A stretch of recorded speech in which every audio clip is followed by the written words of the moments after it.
بسم اللہ الرحمن الرحیم۔ السلام علیکم ورحمۃ اللہ وبرکاتہ۔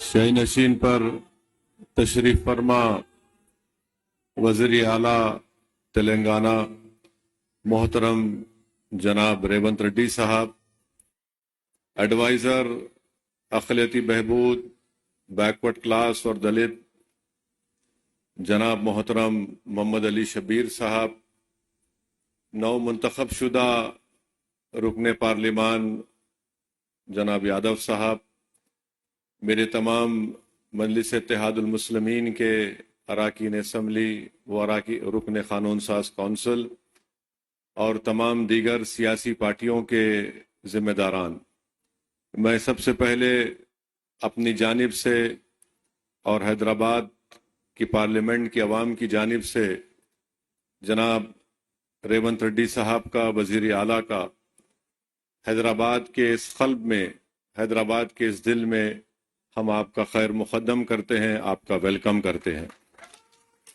اور میں یہ بات، ہماری پارٹی نے یہ بات ایوان اسمبلی میں کہی ہے، میں دوبارہ اس کو دہرانا چاہتا ہوں کہ تلنگانہ کی عوام نے ایک فیصلہ دیا ہے اور تلنگانہ کی عوام نے جناب ریونت ریڈی صاحب اور ان کی پارٹی کو اقتدار دیا ہے۔ ہم اس کا احترام کرتے ہیں اور ہم امید کرتے ہیں کہ وہ اچھی طریقے سے جو عوام کو وعدے کیے اس کو پورا کریں گے۔ مجھے یقین ہے کہ ان وعدوں کو پورا کریں گے۔ اور میں محترم وزیر اعلیٰ کو یہ بات بتانا چاہتا ہوں کہ آپ کے پاس 5 سال کا مینڈیٹ ہے، آپ اطمینان سے، آرام سے اپنا کام کریے اور ہم بھی اپنی طرف سے آپ کو پورا تعاون دیں گے تاکہ تلنگانہ اور مضبوط ایک ریاست بن سکے۔ ہماری یہ کوشش ہوگی کہ تلنگانہ میں جو امن برقرار ہے پچھلے 10 سال سے، انشاءاللہ تعالی اس امن کو ہم کو اور مضبوط کرنا ہے۔ اور ایک بات یاد ہم سب کو رکھنا ہے کہ جتنا امن مضبوط ہوگا اتنی اونچائیوں پر تلنگانہ کو آپ اور ہم اور ریونت ریڈی صاحب لے کر جا سکتے ہیں۔ چوتھی بات میں یہ کہنا چاہوں گا کہ ہم کو نہ صرف اپنے وطن عزیز کو بلکہ ہماری ریاست کو فسطائی طاقتوں سے بچانا ہے۔ فرقہ پرستی اور یہ نفرت کا جو ماحول پورے ملک میں آج ہے، اس نفرت کے ماحول کو ہم کو روکنا ہے۔ اور تلنگانہ میں ایک بھائی چارگی کا ماحول ہے اور آپ اور ہم جانتے ہیں وہ کون سی ایسی طاقتیں ہیں جو آپ کے اور ہمارے دلوں کو توڑنا چاہتی ہے، جو ہماری اس محبت کی تہذیب میں زہر بھرنا چاہتی ہے۔ تو ہم کو اور آپ کو کوشش کرنی چاہیے کہ جو نفرت آمیز باتیں ہیں، جو لوگ دلوں کو توڑنے کی بات کرتے ہیں، جو لوگ گھروں کو توڑنے کی بات کرتے ہیں، آپ کو اور ہم کو مل کر ایسی طاقتوں کو کمزور کرنے کی ضرورت ہے۔ اور مجلس شروع سے کوشش کرتی آئی ہے کہ ایسی طاقتوں کو کبھی بھی کسی مقام پر اقتدار نہ ملے۔ تو میں اپنی جانب سے چیف منسٹر کو یہ بتا رہا ہوں کہ ہم چاہتے ہیں کہ یہ نفرت ختم ہو، محبت عام ہو اور لوگ آپس میں سکون سے نہ صرف تلنگانہ میں بلکہ اپنی زندگی کو گزار سکیں۔ میں آج آپ کو بات بتانا ضروری سمجھتا ہوں کہ چیف منسٹر بننے کے بعد جب میری وزیر اعلیٰ سے بات چیت ہوئی، میں نے ان کو مبارکباد دی۔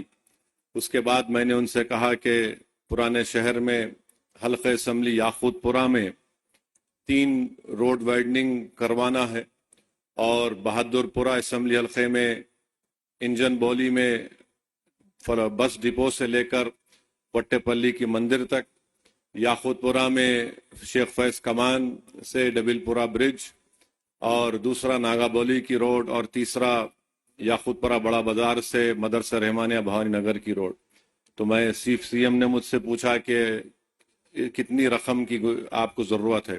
میں نے کہا یہ 4 کام کرنے کے لیے بہت زیادہ رقم ہے کی ضرورت ہے، اگر آپ کم سے کم 120 کروڑ روپے دے دیں گے تو یہ کام شروع ہو جائے گا۔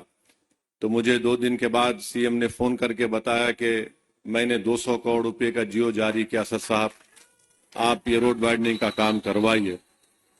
تو میں چیف منسٹر صاحب کا شکریہ ادا کرتا ہوں۔ پھر جب یہ پروگرام بن رہا تھا آج کا افتتاح کرنے کا، تو میں نے چیف منسٹر سے کہا کہ میرالم کے پاس ایک STP ٹینک کا بھی انوگریشن کرنا ہے. تو میں نے ان سے گزارش کی کہ وہاں پر میرالم ٹینک کے اوپر ایک برج کی بہت ضرورت ہے.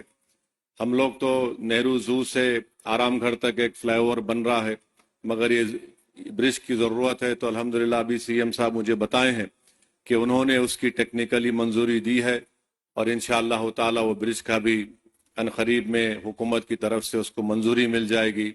میں چیف منسٹر صاحب کا شکریہ ادا کرتا ہوں. اور راستے میں نے CM کو بتایا کہ ہم کو یہاں پر جو حیدرآباد شہر ہے، حیدرآباد کا دل یہ علاقہ ہے، یہاں پر ہم کو عثمانیہ ہاسپٹل ایک نیا بنانے کی ضرورت ہے. تو میں پھر سے CM صاحب کے درمیان میں، عوام کے درمیان میں کھڑے ہو کر آپ تمام کی طرف سے یہ گزارش کروں گا کہ عثمانیہ ہاسپٹل کی ایک نئی بلڈنگ بنائی جائے. اور جو جیل ہمارے پاس ہے، چنچرگوڑا کی جیل، وہ اب شہر میں آ چکی ہے. اگر حکومت اس کو شہر کے باہر کسی جگہ پر منتقل کرے اور اس جیل چنچرگوڑا کی زمین کو وہاں پر KG سے PG کیمپس ایک بنائیں گے تو اہلیان حیدرآباد کے پارلیمانی حلقے کے لوگوں کو ایک بہت بڑا اس سے فائدہ ہوگا. اور ہمارے اس پیٹلا برج پر ایک سٹی آرم ریزرو ہے، اس کو بھی شہر حیدرآباد سے باہر اگر لے کے جائیں گے تو زمین کو بھی آپ استعمال کر سکتے ہیں. تو یہ میں امید کرتا ہوں کہ چیف منسٹر اس پر غور کریں گے. اور آخر میں چیف منسٹر صاحب، آپ نے DSC کا اعلان کیا، میں آپ کا شکریہ ادا کرتا ہوں.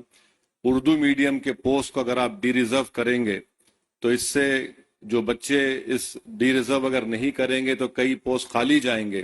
جو کانسٹیٹیوشنل پروویژن ہے اس میں ریزرویشن کرنا پڑتا ہے. حکومت کے پاس ایک اختیار ہے کہ اس کو ڈی ریزرو کرے تو جو دوسرے بچوں کو بھی اردو میڈیم پوسٹ کا فائدہ ہوگا. اور آج چیف منسٹر حلقہ اسمبلی کاروان میں 20 کروڑ کی لاگت سے ایک ٹیمرس کے اسکول کی بلڈنگ کا بھی افتتاح کیے. میں اس کا بھی شکریہ ادا کرتا ہوں. اور ہم وزیر اعلیٰ سے امید کرتے ہیں کہ آپ ان تمام کاموں کی طرف آپ نظر ثانی کریں گے. اور مجلس اتحاد المسلمین کی جانب سے میں وعدہ کر رہا ہوں کہ چیف منسٹر کا جو ایک ڈریم پروجیکٹ ہے موسی ڈیولپمنٹ کا، آپ اس میں جہاں کہیں بھی آپ کو ہماری پارٹی کی ضرورت پڑے گی، ہم بھی چاہتے ہیں کہ موسی ڈیولپمنٹ کا پورا کام آپ کے ٹینیور میں مکمل ہو، تاکہ یہاں کی عوام کو ایک بہت بڑا اس سے فائدہ ہوگا، اکنامک پروگریس ہوگا، یہاں پر خوشحالی آئیں گی، پراسپیرٹی آئیں گی. اور ابھی ہم کو NVS ریڈی صاحب CM کے سامنے بتائے کہ نہ صرف یہاں پر میٹرو کا اسٹیشن بنے گا، بلکہ چندرائن گٹا سے جو ناگول سے ایئرپورٹ کی لائن آئے گی، وہ انشاءاللہ یہاں سے چندرائن گٹا سے مائلاردوپلی اور پھر مائلاردوپلی سے ایئرپورٹ. تو مجھے یقین ہے کہ جب کام مکمل ہو جائیں گے تو اس سے اس علاقے کے یہاں پر رہنے والے نوجوانوں کو ایک بہت بڑا فائدہ ہوگا. اور چیف منسٹر کی اطلاع کے لیے بتا رہا ہوں، نالج کے لیے، کہ حیدرآباد کے پارلیمنٹ کے حلقے سے 10 سے 15 ہزار بچے روز ہائی ٹیک سٹی کو جاتے اور رات میں آتے. اس میں ہماری بیٹیاں بھی ہیں، نوجوان بچے بھی ہیں. تو میں CM کا، جناب ریونت ریڈی صاحب کا دل کی گہرائیوں سے آپ کا ویلکم کرتا ہوں. اور مجھے یقین ہے کہ انشاءاللہ تعالی 2028 سے پہلے آپ آ کر آپ اور ہم اس ٹرین میں بیٹھ کے آئیں گے انشاءاللہ تعالی، جبلی بس سٹینڈ سے لے کر یہاں تک انشاءاللہ. کیونکہ ایئرپورٹ کا کام تو لمبا ہے، مگر مجھے یقین ہے کہ وہ کام بھی پروگریس ہوگا. میں جانتا ہوں ریونت ریڈی بڑے ضدی آدمی ہے اور ان کی ضد ان کو یہاں تک لے کر آئی. اور ہم بھی، ہماری پارٹی کے لوگ بھی سر پھرے ہیں، مگر عوام نے ایک فیصلہ دیا ہے. عوام نے ایک فیصلہ دیا ہے، ہم اس فیصلے کا احترام کرتے ہیں. اور ریونت ریڈی صاحب، آپ پورے آرام سے 5 سال کام کریے. تلنگانہ کی ڈیولپمنٹ کے لیے، تلنگانہ کے پروگریس اور پراسپیرٹی کے لیے MIM پارٹی آپ کے ساتھ کھڑے رہیں گی. بہت بہت شکریہ.